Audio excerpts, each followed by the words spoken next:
संध्या वो हीरोइन जो वी शांताराम की तीसरी पत्नी है। संध्या का अभिनय देखे तो दिल मोह लेने वाला है। उसकी डांस करने वाली नटखट अदा, जो गर्दन हिलाते हुए डांस करती है, वो मोहक अदा, चेहरे पर एक प्यारी सी मुस्कान और अपने ही धुन में नाच करने वाली एक अदाकारा अब इस दुनिया में नहीं रही है। वो इस दुनिया को अलविदा कह चुकी है। संध्या फिल्म इंडस्ट्री में एक ऐसा सितारा है जो अब नहीं रहा है, लेकिन उसकी चमक हमेशा फिल्म इंडस्ट्री में रहेगी। संध्या का फिल्मी करियर भी बहुत शानदार रहा है, लेकिन कुछ लोगों ने उनके चरित्र पर बहुत दाग धब्बे उठाए हैं और लगाए भी हैं। संध्या को वी शांताराम की तीसरी पत्नी होने के कारण उसके ऊपर कई सारे आरोप लगाए थे कि पति पत्नी के बीच आने वाली सौतन बोल के, या फिर बड़े फिल्म निर्देशक की रखेल बोल के उसको संध्या को कहा जाता था। संध्या को ये बातें बहुत दुख भरी लगती थी, बहुत दुख पहुंचाती थी, लेकिन इसके खिलाफ संध्या ने कभी भी अपने जीवन में आवाज़ नहीं उठाया या फिर खुद को साबित कभी भी नहीं किया, क्योंकि संध्या वी शांताराम से बहुत प्यार करती थी और इसी प्यार को चलते संध्या ने अपना पूरा जीवन उनके ऊपर न्यौछावर किया था। वी शांताराम की तीसरी पत्नी संध्या थी। वी शांताराम को 4 बेटे थे और पहले 2 शादियां भी हो गई थी। अगर आपको बता के चले तो संध्या के साथ उन्होंने जब शादी की थी तो परिवार वालों ने संध्या को अपनाया नहीं था, लेकिन संध्या के अच्छे बर्ताव और प्यार के कारण धीरे धीरे करके सारे परिवार ने संध्या को अपनाया। अगर बता के चले तो संध्या के आखिरी समय में उनके सौतेले बेटे ने ही संध्या को संभाला है और पूरे जीवन में भी संध्या को उनके बेटे ने संभाला है और उनकी देखभाल भी की है। अगर बता के चले तो संध्या का वो गाना आज भी लोगों को याद है। पंख होते तो उड़ आते रे, रसिया वो जाने ना, तुझे दिल का दाग दिखलाते रे। यह गाना आज भी नौजवानों का पसंदीदा सॉन्ग है और लोग इस गाने पर रील्स भी बहुत सारे बनाते हैं। संध्या यह अभिनेत्री अपना प्यार पाने के लिए उसने कभी भी अपने इरादों को नहीं बदला, क्योंकि प्यार तो पा लिया लेकिन अपने प्यार की कमजोरी को भी प्यार से अपनाया और अपने प्यार से कोई भी धोखेबाजी ना की, क्योंकि 4 बेटों के बाप शांताराम से उनकी शादी हो गई थी। संध्या को वी शांताराम बहुत पसंद थे, उनको संध्या बहुत प्यार करती थी और उन्होंने उनके साथ शादी भी कर ली थी। लेकिन शादी के कुछ समय बाद, शादी के कुछ दिनों के बाद ही शांताराम का एक्सीडेंट हो जाता है और एक्सीडेंट के बाद वी शांताराम अपनी ताकत खो देते हैं। इस ताकत खो देने के बाद संध्या को माँ बनने का सुख कभी भी हासिल नहीं होता है, लेकिन संध्या ने इसके लिए अपने पति से कोई धोखाबाजी नहीं की। वो पूरे जीवन भर अपने पति के साथ ही रही।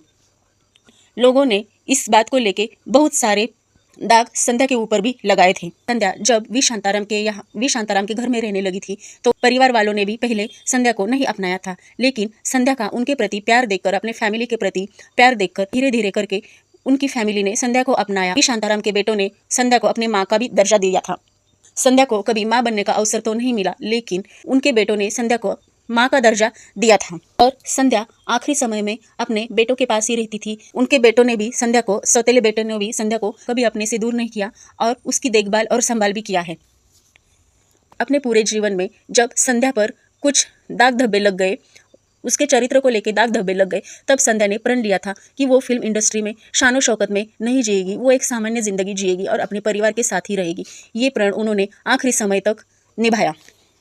लोगों का कहना था कि संध्या एक महान निर्देशक की रखेल है वी शांताराम की, लेकिन लोगों को यह बात कहाँ पता थी कि संध्या ने अपने प्यार के लिए और अपने पति के लिए अपना पूरा जीवन न्यौछावर किया था। ऐसी हीरोइन और ऐसी अदाकारा फिल्म इंडस्ट्री में मिलना और ढूंढना भी कम है। ढूंढने से भी ऐसी अदाकारा हमको फिल्म इंडस्ट्री में कहीं पे भी नहीं दिखेगी, लेकिन संध्या ने ये कर दिखाया है और सच्चा प्यार किसे कहते हैं ये भी दुनिया के सामने लाया है। संध्या अपने पति के प्रति और अपने फैमिली के प्रति पूरा लॉयल थी। उनको अपने लाइफ में शानो शौकत ज़िंदगी जीने का कभी ख्याल नहीं आया या फिर पैसों को उन्होंने कभी महत्व नहीं दिया। उन्होंने महत्व दिया तो अपने फैमिली को और अपने पति को। अगर बता के चले तो झनक झनक पायल बाजे, 2 आंखें 12 हाथ, पिंजरा, जल बिन मछली, नृत्य बिन बिजली, यह सारी फिल्में वी शांताराम निर्देशित संध्या ने इस सारी फिल्मों में काम किया है। आगे बता के चले तो संध्या का पूरा नाम विजया श्रीधर देशमुख है और उनका जन्म गुजरात में हुआ था, क्योंकि उनके पिता गुजरात की नाटक कंपनी में अभिनय किया करते थे और वो गुजरात को शिफ्ट भी हो गए थे, लेकिन बाद में वो मुंबई आ गए थे, क्योंकि बाद में नाटक के कई सारे शो मुंबई में भी शुरू हो गए थे। उनकी बड़ी बहन का नाम वत्सला देशमुख है, जो मराठी जानी मानी एक्ट्रेस रंजना की माँ है। लेकिन अगर बता के चले तो रंजना का रोड एक्सीडेंट हो गया था और इस रोड एक्सीडेंट में रंजना ने अपने 2 पैर गंवाए थे। 2 पैर गंवाने के कारण रंजना को आगे चल के फिल्म इंडस्ट्री में कोई भी काम नहीं मिला था और इसके कारण रंजना का करियर भी ढल चुका था और उसकी ज़िंदगी भी पूरी तरह से बर्बाद हो गई थी। रंजना की यह बात को लेकर संध्या को बहुत दुख होता था और संध्या इस बात से भी बहुत दुखी हुआ करती थी। मुंबई में आने के बाद वी शांताराम की फिल्म के ऑडिशन के लिए संध्या भी आई थी और वी शांताराम ने संध्या को पहली नज़र से ही चुन लिया था अपने फिल्म के लिए। लेकिन बता के चले तो संध्या को नाचना बिल्कुल आता नहीं था, तो संध्या को नाचना सिखाया था वी शांताराम ने और वहाँ से वो अपनी नृत्य के लिए एक सबसे अलग बहुत पॉपुलर भी हो गई थी। उनकी एक नाचने वाली एक अदा है कि गर्दन हिलाकर नाचना, ये एक अपने आप में बहुत ही यूनिक अदा है उनकी। संध्या का पहले का जो नाम था विजया देशमुख, विजया से वी शांताराम ने संध्या का नाम विजया से संध्या रख दिया था। संध्या नाम को भी लोगों ने बहुत पसंद किया। उनकी फिल्म झनक झनक पायल बाजे में यह फिल्म बहुत पॉपुलर हो गई थी और बता के चले तो इस फिल्म के लिए कुछ आर्थिक तंगी से वी शांताराम गुजर रहे थे और उनके ऊपर कई सारा कर्जा भी हो गया था और लोग ये भी कहते हैं कि इस फिल्म के लिए उन्होंने अपनी पत्नी के गहने भी गिरवी रख दिए थे और इसी आर्थिक तंगी से जूझने के बाद यह फिल्म जब पॉपुलर हो गई, सुपरहिट हो गई, तो उनका कर्जा भी उतर गया था। लेकिन उसके पहले अगर बता दिया जाए तो जब उन्होंने गहने अपनी पत्नी के गहने गिरवी रखे थे तो उनकी पत्नी और वी शांताराम के बीच बहुत सारे झगड़े होते थे, इसलिए उन्होंने अपनी पहली पत्नी को डिवोर्स दिया था और झनक झनक पायल बाजे के बाद उन्होंने संध्या से शादी कर ली थी। अगर आपको बता के चले तो 1990 में वी शांताराम की डेथ हो गई थी और इस डेथ के बाद संध्या ने सफ़ेद साड़ी पहनना शुरू किया था। और बता के चले तो संध्या की कुछ गिनी चुनी ही फिल्में हैं फिल्म इंडस्ट्री में, लेकिन यह सारी फिल्में एक से बढ़कर एक है और बहुत शानदार भी रही है। उनकी आखिरी फिल्म करीब में उनका एक बहुत ही छोटा सा यानी कुछ सेकंड का ही रोल है, यह उनकी आखिरी फिल्म है। उसके बाद उनकी मंजिल थी अपने परिवार के साथ रहना और प्यार से रहना, तो ये भी मंजिल उन्होंने पा ली थी और सक्सेस भी हो गई थी। तो ऐसी अदाकारा, जो ऐसा सितारा हम कभी भी नहीं भूलेंगे जिन्होंने अपने प्यार के लिए अपनी पूरी ज़िंदगी न्यौछावर की थी। अगर बता दिया जाए तो पिंजरा मूवी एक बहुत ही पॉपुलर मूवी हो गई थी और इस मूवी को जनता ने बहुत खूब पसंद किया था।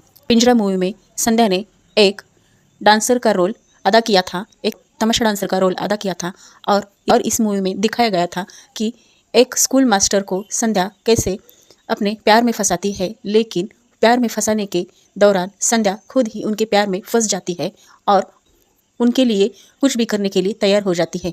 लेकिन यहाँ पे ये बताया गया था कि एक स्कूल मास्टर संध्या की जाल में कैसे फंसता जाता है, ये भी दिखाया गया है। लेकिन अगर इस मूवी में आखिरी वाला जो सीन है वो भी लोगों को बहुत ही पसंद आ गया था। इस मूवी में स्कूल मास्टर ने जो अपराध नहीं किया होता है उस अपराध की सज़ा उसको मिलती है और वो जो अपराध रहता है वो यह अपराध रहता है कि स्कूल मास्टर को मारने के लिए ये जो सामने व्यक्ति है उनको सज़ा मिल रही है, लेकिन जो सामने जो व्यक्ति रहता है वो खुद ही मास्टर रहते हैं, लेकिन वो चुपचाप अपने आरोपों को बर्दाश्त किया जाता रहता है और लोग उसके बारे में कुछ अनाप शनाप भी बोल रहे थे, ये भी सब सारा वो सहन करता जाता है। लेकिन उसी से प्यार करने वाली जो नाच गाना करने वाली जो औरत है यानी संध्या, वो ये बात सबसे कहने वाली रहती है कि एक्चुअली स्कूल मास्टर ही वो अपराधी है जो उन्होंने अपराध नहीं किया है, लेकिन उनकी सज़ा ही उनको मिल रही है। ये जब वो बताने वाली रहती है तो इस मूवी में दिखाया गया है कि उसकी ज़बान चली जाती है और वो पूरा एकदम नॉर्मली से बिहेव करने लगती है। वो चिल्ला चिल्ला कर लोगों को एक्सपीरियंस से बताती रहती है कि वो अपराधी नहीं है, वो दोषी नहीं है, लेकिन उसको कुछ बोलना आता ही नहीं है और वो अपने किस्मत को दोष देते हुए वहीं पे ही अपनी जान छोड़ती है। तो ये एक इमोशनल सीन इस मूवी में दिखाया गया है जिसको देख लोगों के आंखों में आंसू आ जाते हैं। पिंजरा मूवी में स्कूल मास्टर का किरदार निभाया था श्रीराम लागू ने। श्रीराम लागू भी एक बहुत बड़े कलाकार थे। तो ऐसे महान अदाकारों को दिल से सलाम। तो देखो फ्रेंड, ऐसी ही न्यू जानकारी के लिए, न्यू इन्फॉर्मेशन के लिए आपको मेरे चैनल को सब्सक्राइब करना है, लाइक करना है, शेयर करना है और कमेंट करना है। तो मिलते हैं फ्रेंड अगले नेक्स्ट वीडियो में नए टॉपिक के साथ। तब तक के लिए बाय बाय फ्रेंड।